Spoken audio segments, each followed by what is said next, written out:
Hey, it's Em. Thanks for listening to this episode of Two Girls Shooting the Shit with Em and Mo. This episode is a little taste of how random conversations between Mo and I can lead to some pretty profound revelations and pieces of friendly wisdom. Enjoy the short convo we had before we hopped on an Instagram Live. If you'd like to join the conversation, make sure to follow us on Instagram and subscribe to the pod wherever you're listening to me right now. You can also find bonus content on our Patreon. Big shout out to Jeannie and Kaylee, our newest patrons. Thank you for supporting TGSTS. Enjoy the episode.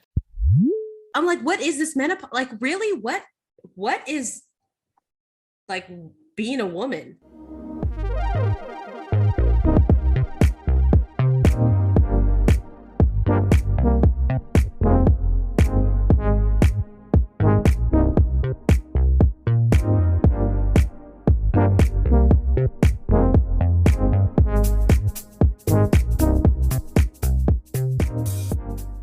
What is we gonna talk about? Oh yeah, we never decided. I don't feel like talking about nothing. Is this enough? I need to start drinking. I got an hour to get myself together. I ain't gonna put no makeup on. Fuck it. I am who I am. Might go put a fresh diaper. Oh no. That's why I've been nuts. Oh no, it's that time. I finished up last week. A week ago. So we're not on sync anymore. Yeah, it's because yours is so short and mine's so long. Mm-hmm. That we are gonna hit at some points. Yeah. Until it stops. You know what? I was telling my mom the other day, I've been having some vertigo. And hello. Come on, it stops. What? I'm at a place called vertigo. But just like when I wake up in the morning, when I sit up, the room literally will go into like spinning, like violent spinning. And I've had that if I like turn my head too fast, or if I just certain motions, and it's like to the point where I gotta hold on to something because like I feel like I'm going somewhere. And then it's been causing headaches, and so I'm like, I have a brain tumor, I'm gonna die. But she was like, that sounds like perimenopause or menopause. Yeah, that's what I said. I'm like, what is this menopause? Like, really, what is like being a woman? Like, oh, like I'm supposed to be spinning, and that's normal. That's just, I don't know, girl, but go to a doctor. Don't just be listening to your mama say it's normal. Just go about your day. I do need to go see a doctor. I should message my doctor after I get off here, but yeah, I don't know.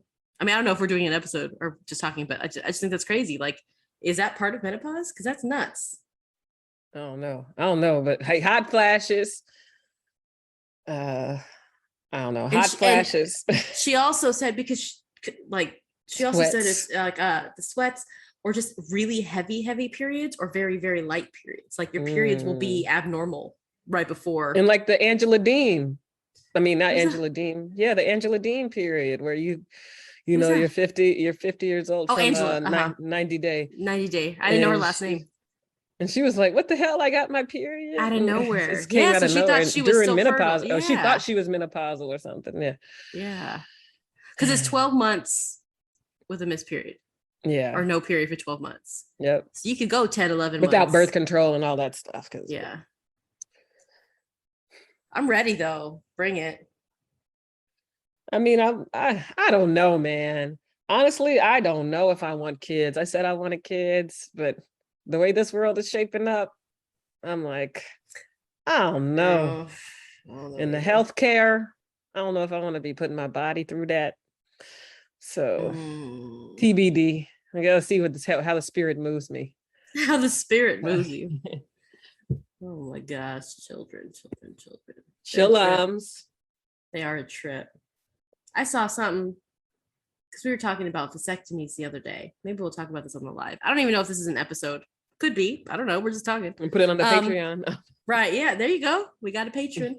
But the number of vasectomies starting to go up since Roe v. Wade got overturned and stuff. And me and this dude on Facebook, this friend from high school, he was like, yeah, like it makes sense. Like he was trying to be a smart ass or whatever. I'll probably cut this part out. Not that he listens, but he was like, both men and women should be responsible for, preventing pregnancy and blah, blah. I said, yeah, but why did it take this for men to step up and start doing responsible things. It always fell on the women and stuff. But anyways, but the vasectomy talk and how it's like X percent, I guess they will refuse and you can get pregnant if your husband gets a vasectomy. And I'm sitting here sitting like, I will be damned if I'm sitting up here 45 years old getting pregnant again. I don't even know, because you've already done it, right? They're all out of diapers, off bottles, and breastfeeding, and I don't have to cut up food too much for anybody. They do it, Some people don't like to not be pregnant. Like they don't like that not caring for somebody. I love being pregnant. I love it. Like as soon as the kids get old enough, they want to have more and more and more. I had a friend who was like, her kid was in college and she was like, oh, time for another one, like. Well, she probably started younger, right? Did she start younger? Yeah, because I started late, so and I then don't have much time for that. Yeah, I'm a runt. Even though I'm adopted, I'm still a runt. What's a runt mean? The last one, just the last. And there's a big age gap, so I don't know. Yeah, I have no idea if I want kids at this point. I see TBD. Got to see how the spirit moves me and how I'm feeling. But I feel like I do. Like I'm tired at this age, but I feel like raising, like, that's a different kind of tired. Like I don't even know. Like not being able to sleep. I don't really sleep that much anyway, so it might work out. And you really only need about good 13 years or something, and then they're pretty much, self-sufficient.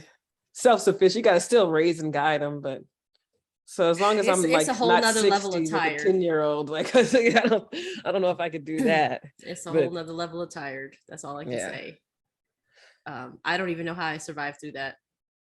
You get hormones and stuff kicks in, the maternal instinct or the fear.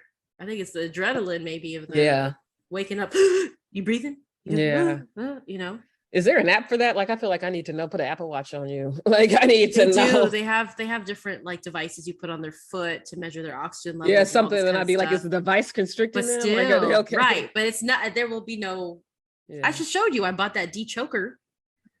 What's that supposed paranoia. to do? It's a device that you put in their mouth.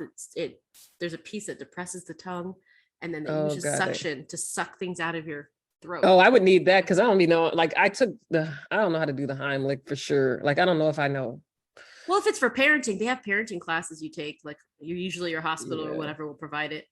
That's how I learned it. My middle kid choked in the middle of Costco, and I was full on pregnant, had a big old belly, and I had to pick him up, flip him over, and hold him, and I was popping his back. And it's so funny, it just comes out like it's just like that doctor. People were looking at me crazy. I was like, look, this baby about to die. Like this is not happening right now. Like I'm doing this. Right. And they so easily to choke. Like you got to get them over that hump. That's what I'm like. As much as you can do, the stuff. There's everything. There's everything. There's that. There's, don't put anything in their crib because they could suffocate, or if you're by their crib and stuff. Don't have them, kind of cover all the outlets and put bumpers on the sharp things, and like it's maybe I get a 3-year-old. I'm gonna get a 3-year-old. Like, no, 3 is the worst. That's what I'm saying. Let get them while they're the worst, but they're not a baby.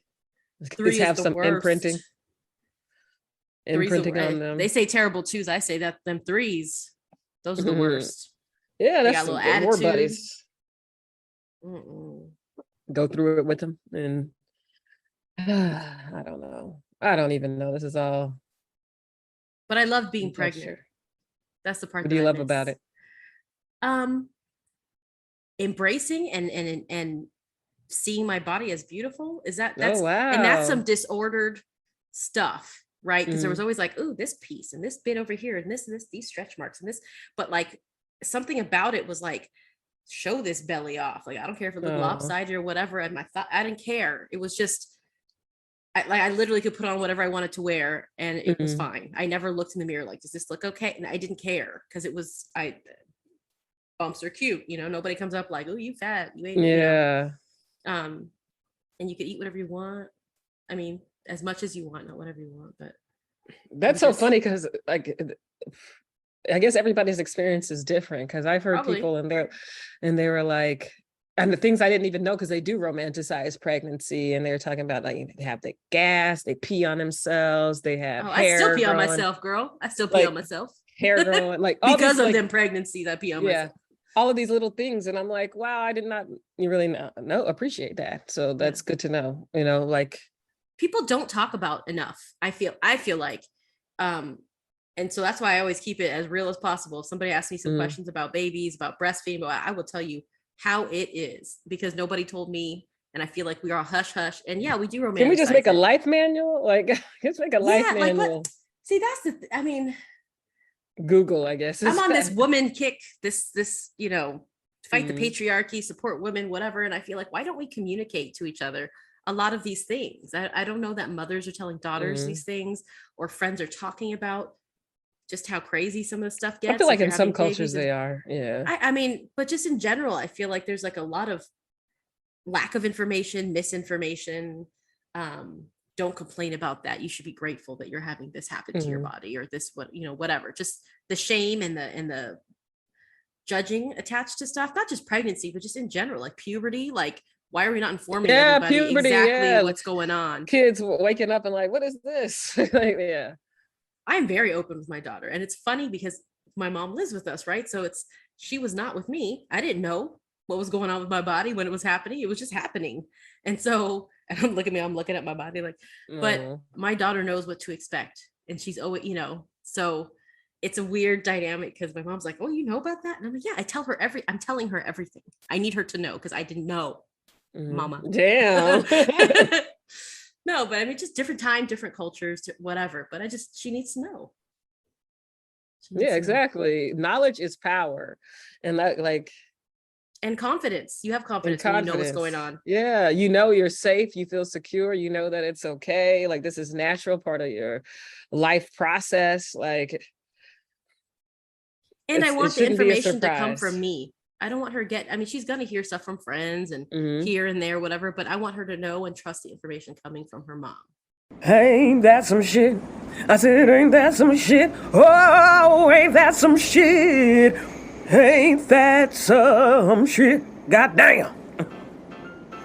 How do you hang on to hope in these crazy times? I know for me personally, it's hard to think that we're on this earth where we didn't even ask to be. We're forced to pay to exist on, and the world's going to hell in a handbasket. Every day there's something new, but there's always hope. But how do you find it? Would love to hear your ideas. In the meantime, beam me up.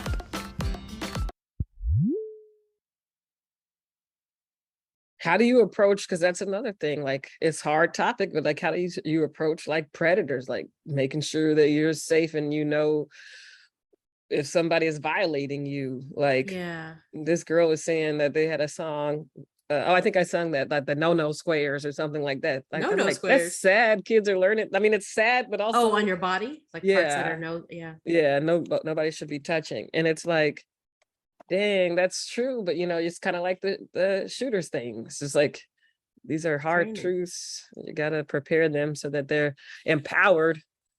Yeah. Well, and I think I'm very, I made a very conscious decision when I found out I was pregnant with my first, that they were going to know all the things in an age appropriate manner, but they were going to know stuff. We were going to have conversations. I'm not going to call things wee-wees and pee-pees and bones. We're going to have names. We're going to have words. And I'm not going to attach any kind of judgment or value or whatever to it. This is life. This is your body. We're going to talk about your body. We're going to talk about how things make you feel, and not have, they're going to be like, ew, because I told her, you're going to start growing hair in your armpits. Ew, so, they're kids, but we are the adults, so just to keep it real with them so they know what to expect. But my youngest he just turned 4. And he had a doctor's appointment, and the doctor, I set him up for it. I explained, you're going to get some shots. The doctor's going to check your penis. That's, they do a full whatever, but nobody can look there unless mommy says so or daddy. And the only other person is the doctor. Like, that's the only person that has any business over there. So we had a whole conversation. And when he was laying on the table, she was like, can I, and he was so cute. He was just like, my mommy already told me that she said it's okay because she's here and you're my doctor. Like, and he's 4, and so it's not that hard to have those conversations with kids. They're eager to learn. They understand more than you think. And you got to start having those conversations early and often. And just making sure you're a soft place for them to come land and tell you if something does happen. Yeah, that's why I believe in like these intentional communities and stuff like that, because it's like you can do all you want, but then you're sending your kid off to school. You don't know what it's like and stuff. When you have these more intentional communities where people are more open and things like that, you can kind of foster, like, it's just an extension of your home. And, that's like, what community should be. yeah, That's how it should feel. We don't have that really anymore. We don't have that intentional, tribe, of course. the village. Yeah. Live in fear and mass hysteria, but such it is. So it is.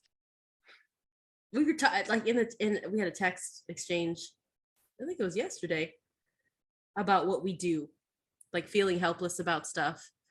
How do we fix it? Like, so a lot of things have been happening and it's kind of been negative, but like, what do we do? And you said, you raise the next generation up, because I said I felt helpless. Like, how do you see all these things going on in the world, shootings and rights being taken away, people having differing opinion, all kinds of stuff. And it's like, how do you make sense of it? How do you make it good again? How do you make it feel good again? And I do feel like my hands are tied. Like, I don't know what to do. How do you do it? I'm not in charge of anything. So it's like, how do you do it? And you were like, well, you raise the next generation up. You raise, strong daughters and whatever. But I mean, I don't know if there is anything we can do right now to affect the right now. Yeah, like that's the thing. It takes time for change. Yeah. So I'm impatient though. Well, do what you can with your little ones and with your family and your community. I mean, do what you can where you can. When you can. With what you can. How you can. I'm being silly. Yeah, so up in chair.